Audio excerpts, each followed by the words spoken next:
తెలంగాణలో అధికార మార్పుపై కేసీఆర్ చేసిన వ్యాఖ్యలపై స్పందించారు సీఎం రేవంత్. పాలిచ్చే బర్రెను కాదని దున్నపోతుని తెచ్చుకున్నారు అన్న మాటలపై స్పందించారు. కంచరగాడిదని ఇంటికి పంపి రేసు గుర్రాన్ని తెచ్చుకున్నారని రేవంత్ రెడ్డి సమాధానం ఇచ్చారు.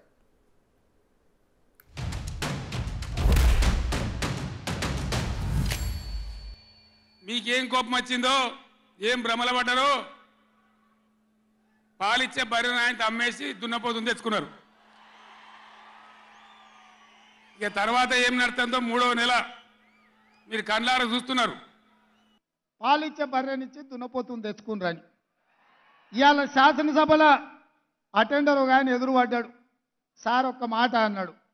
నేను అందరితో మాట్లాడతా, మీకు తెలుసు కదా, ఎవరైనా వల్కరిస్తే ఆగిన ఏంది స్వామి చెప్పని. సార్ మీరు ఒక్క మాట చెప్పాలి, ఇవాళ సాయంత్రం ఎల్బీ స్టేడియం పోతురు కదా అని.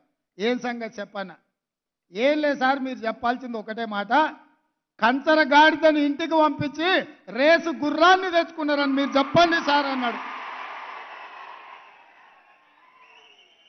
గత ప్రభుత్వంలో ఉన్న కంచర గాడిదను ఇంటికి పంపించి ఈ ప్రభుత్వంలో రేసు గుర్రాన్ని తెచ్చుకున్నారు.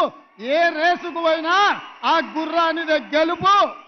ఆ కంచర గాడిదకు మళ్ళా అధికారం అనేది కలలో మాట అన్న సంగతి మీరు చెప్పాలి సార్, మీరు చెప్తే నేను ఇంటా అని చెప్పి శాసనసభలో ఉన్న ఒక అటెండర్ నాకు చెప్పిండు.